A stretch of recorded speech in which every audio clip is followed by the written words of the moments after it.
Barakati Yahweh, Bahashem Yahushai, Bahashem Makapadash, Kal Halalim La Banawa Yahweh, Bahashem Hamashiach Yahushai, Bahashem Makapadash.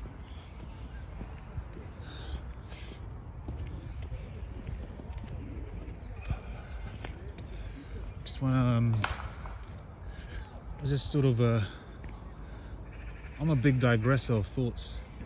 My mind's always all over the place, and just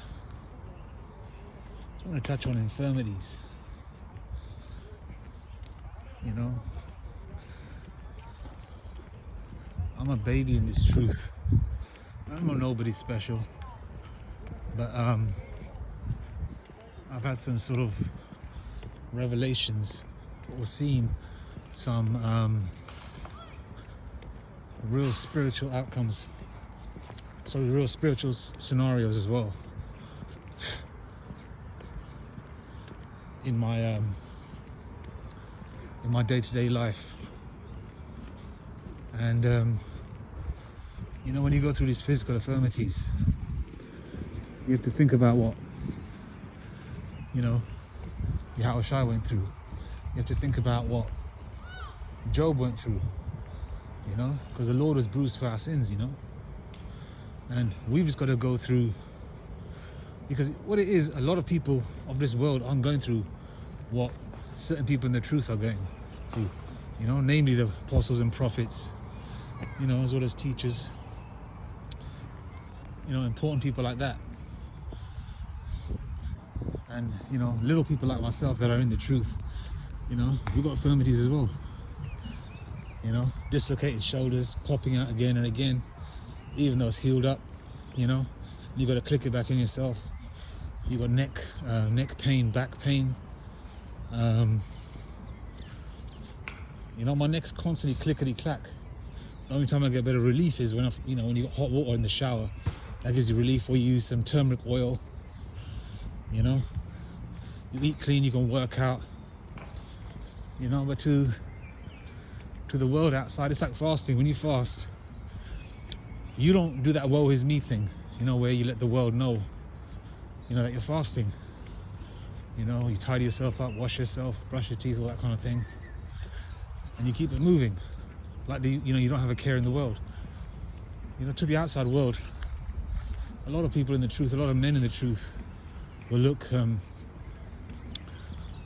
strong or so-called normal. But everyone's got infirmities, you know, that you're going through. And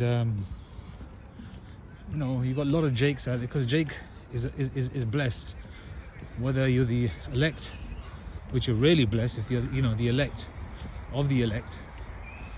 Okay, but the Jakes that are in this world, you know, I watch a lot of Strength Cartel, if you're familiar with those Issacharite brothers in the West Coast. You know, for motivation and especially, you know, prior to working out, if you're gonna hit the weights. And them men are strong. You know, benching 400 or 500 pounds like it's nothing. You know,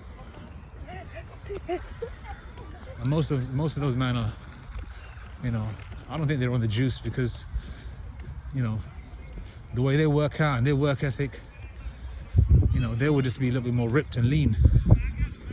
But they're strong as fuck. You know, because you know, where are they? I think the ex-gang members, Serenios, right? Blue Rag, Northern Kingdom. Then you got the Southern Kingdom. Yeah, I'm digressing again, but now I'm going to go into the gangs. We need to focus on one particular thing, which is infirmities. And 2 Corinthians 12:10. Therefore I take pleasure in infirmities, in reproaches, in necessities, in persecutions, in distresses, for Hamashiach's sake. For when I am weak, I am strong. Yeah. So these are the small things that we've got to go through. You know, if you're going to have the chance to be, you know, a hopeful elect. Whatever your lot is, you know. You see spiritual numbers, and you see chariots in the sky when it's a clear night. Sometimes that your eyes open up, you can even see them during the day.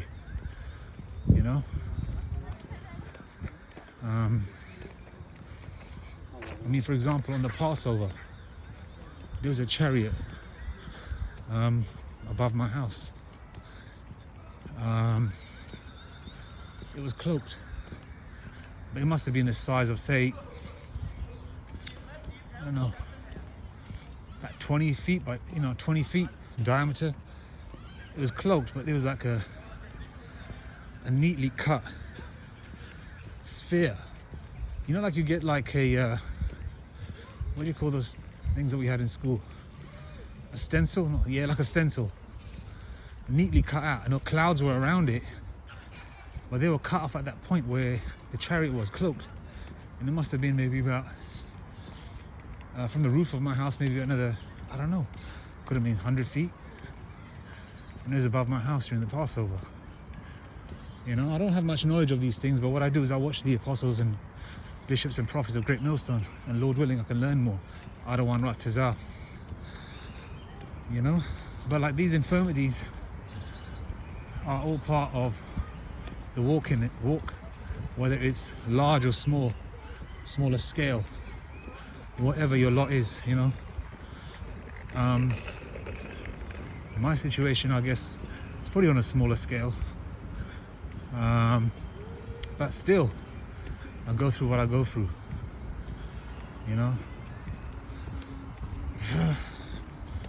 Isaiah 53 verse 3.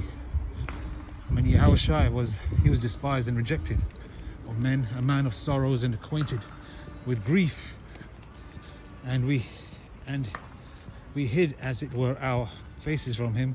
He was despised and we esteemed him not.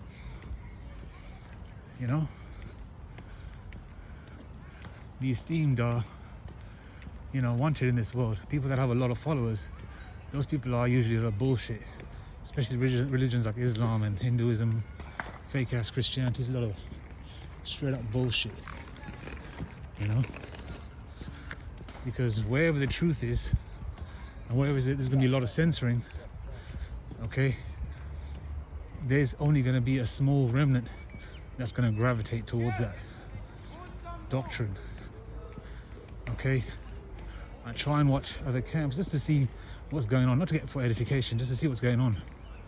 And I can't watch it. My spirit does not vibe with it. And they're watching 5 minutes of Sikari or any other camp just to see what kind of nonsense they're teaching. That's not according to the spirit of Yahweh Shem Yashai. Man, I say to myself, you know what? I'm young in this truth. I don't want Ratazad. I don't get swayed in some other silly doctrine. I'm going back to Great Millstone.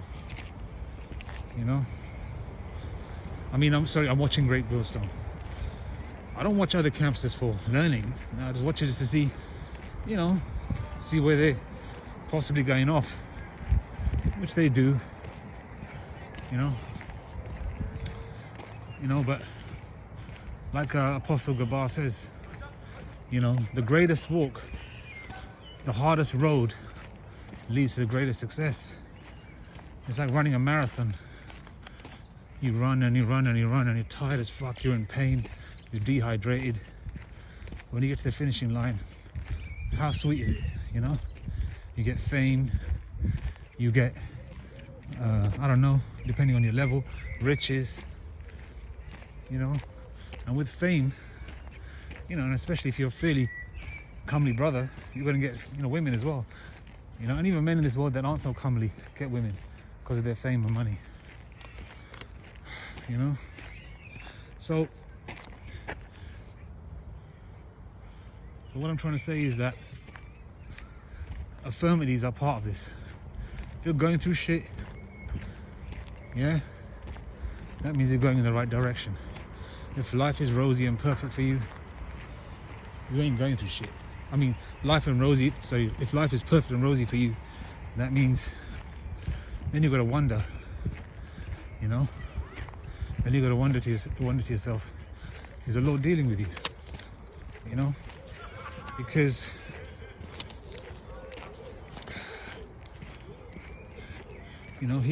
for example, paraphrasing Hebrews 12:8, if the Lord is dealing with you, you're his son, because what father is there that doesn't chastise his son? I've got a son. I give him licks now and again. Well, I used to, before he grew up, and when your son gets to a certain age, you stop all that, innit? So, well, you discipline your children, right? No matter how old they get, So, if you're not getting, like Hebrews 12:8 says, that if you're not being chastised, then you're bastards and not sons. So this is all part of the walk for the greater good. So you get purified, because gold is tried in a fire. All the filth is coming out of you. So you become that fine, pure, 24 karat gold. With no impurities in it. Because you've got people eating all these abominations. You've got gooks and shit like that eating live, whatever rodents they eat. Them motherfuckers are still walking around, living till 100. Then you've got Jake as well, eating dead rodents. So I think you can buy mice or rats for certain reptiles, and these motherfuckers are ordering it online just to do mukbangs on the camera. You've got Jake's doing that now, eating raw meat, drinking blood, eating abominations, and still healthy as fuck. Lean, muscular, you know what I mean? And in shape, no infirmities. The Lord ain't dealing with them, And I'm not saying that out of pride, because I'm nobody. But I'm just saying, even the little bit that I have, I'm grateful for it. I'm definitely grateful for it. Because me being an Israelite foreigner, growing up in London, in the UK, it's a different world, man. It's a different world. Then everything comes together like a jigsaw puzzle. Why you went through this, why you went through that. Being a single father and stuff, raising your children by yourself. Your woman stepping out on you. Even though I did marry an Israelite woman, a lot of Israelite foreigners around here. Well, there used to be a lot of Elam in this area now, and Esau, Ishmael. Look up there, you can see a minaret. Where's the fuck's the minaret? There's a mosque up there. Yeah. Just to say it again. 2 Corinthians 12:10. Therefore I take pleasure in infirmities, in reproaches, in necessities, in persecutions, in distresses, for Hamashiach's sake, for when I am weak, I am strong. Yahushua sweated blood, man. When he was stressed out. Prayed to the Lord 3 times, but he had to go through what he had to go through. He had the power, but he didn't go past his father's wishes, which is Abanawa Yahweh. And as far as I'm concerned, as far as I know, we're at the end of this thing, man. You can feel it in the spirit. You can feel the dark vibes in the air. You can feel the dryness of the area. Those of us who especially experienced the 90s or the 80s as children, and the 90s, and how it used to be, even though it was demonic back then, but there was a little bit more soul, a little bit more fun. Obviously you had youth on your side, you were in your 20s or whatever, things were a little bit more fun, the music, the women, because around here, I tell you one thing, all the pubs have closed. There's no place to even go and have a drink no more. The clubs and the trashy music, there's no vibe anymore. Back in the day you had R&B. There's an era of romance, and a lot of pulling women on that romance vibe. Now R&B is just dead, Yeah, I'm digressing again. My mind's all over the place. All I'm trying to say is that we're at the end of this thing, man. We're at the end. Oh yeah, I also want to touch on one more thing as well.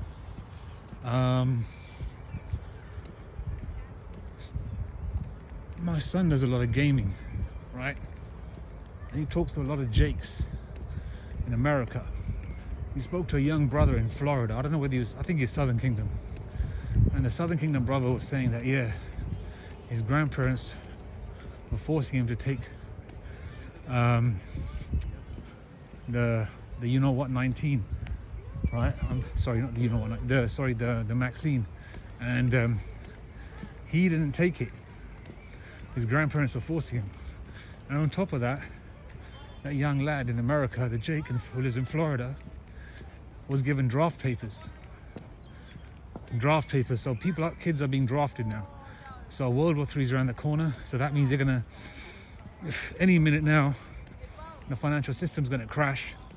Revelation 13:16, the charagma will take place, which is the MO to the T to the B. And then from there, World War III, and then a whole lot of other shit's gonna happen with that. Food famine of the word. Okay, you women out there that don't want to be with a man or use men because, you know, you look good, whatever, you know, you think that you can get like a so-called high-profile man and you're alone. Whether you got that so-called high-profile man or not, he ain't gonna do nothing for you. Okay, he'll get taken down and you'll get ran through. You'll get ran through. Hell's coming for you women. You proud bitches out there, you know. You know, deep down, a lot of you women made a mistake walking away from a man. That was just a regular Jake, earned his daily bread. You know, he was living okay. The Lord blessed him with a few trinkets. He looked fairly decent or whatever. You still walked away from him to be with some ratchet motherfucker, you know, because you got dough. You women are gonna suffer. I mean, there's so many things I can touch on, but you know, my mind always goes all over the place, you know. I want to stay focused on this. But yeah, we're at the end of this thing, man. It's the last 144 meters to go, you know, using a spiritual analogy there, before the end of the line. But it's going to be the worst time ever in history, worse than 70 AD. Looks like an Elamite family coming up. But what I'm trying to say is that we're at the end of this thing, man. And one minute, let them go by, then I can say what I've got to say. Yeah, now I can talk. Yeah, so right. Yeah, man. Yeah, like a lot of these people that eat these abominations, man, they're all healthy. You try as much as you can, you know. You put turmeric oil on your joints, you drink turmeric, you know. You eat ginger and garlic, you exercise, you eat as clean as you possibly can. You know, sometimes you get a bit worldly, you know, get a bit of fast food here and there. I try to, you know, I don't get McDonald's or KFC, none of that shit, you know. When you get burger and fries, go to a gourmet place, you know what I'm trying to say? Some place like that. But yeah, so you know, but you still go through what you got to go through. The Lord alleviates the pain, you know, gives you a way to sort of alleviate it, you know. May introduce you to a certain oil, may, you know, introduce you to, you know, using hot compressions on your joints so you can alleviate the pain, you know. The Lord always provides a way, you know. And let me get to a scripture. Which one was it again? I think it's the Psalms.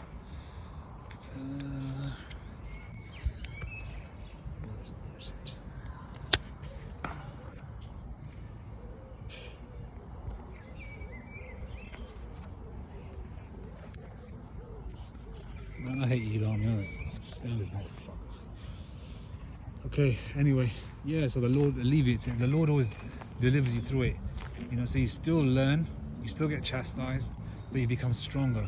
The Lord doesn't put you through this to destroy you. The Lord puts you through this to make you stronger, man. Psalms 34 verse 19. Many are the afflictions of the righteous. Paraphrasing here, but the Lord Yahweh Bashem Yashai, Bashem Kakadash delivers you out of them all, you know. And because at the end of the day, we want our vile bodies to be changed, you know, if whoever that is, whether you're the elect, you know, or the 1/3, man, which is still brilliant, man, because, you know, even being 1/3 is brilliant. Getting beamed up, man, being with Yahushua in the chariots, man. You know, whatever your lot is, you know. I'm nobody, but you know, as far as, but you know, I have the name, and I'm still learning, man, because I'm a baby in this truth. Philippians 3:20 and 3:21. Our conversations are in heaven, and you know, paraphrasing the scripture there, we want our vile body to be changed, you know. So it's similar to like the Lord's, you know. So everything's perfect, man. No more cavities, perfect hairline, perfect thickness of the hair, perfect jawline. You won't have to lift a weight or do sit-ups no more, just have that six-pack, or you'll be in shape. You know, you have flawless skin, you'll be tall, you know. You know,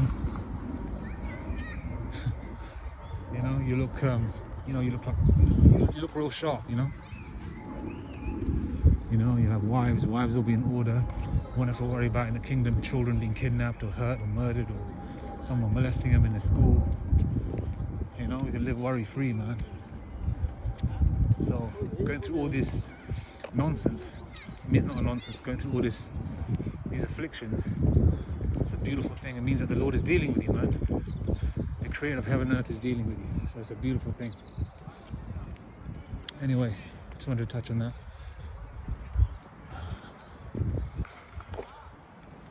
All praises to Yahweh, Bahasham, Hamashiach Yahushai, Bahasham, Waharaka Kodash, Kal Halalim La Abanawa Yahweh, Bahasham, Hamashiach Yahushai, Bahasham, Waharaka Kodash, Shalom, and Wa Abad Babar.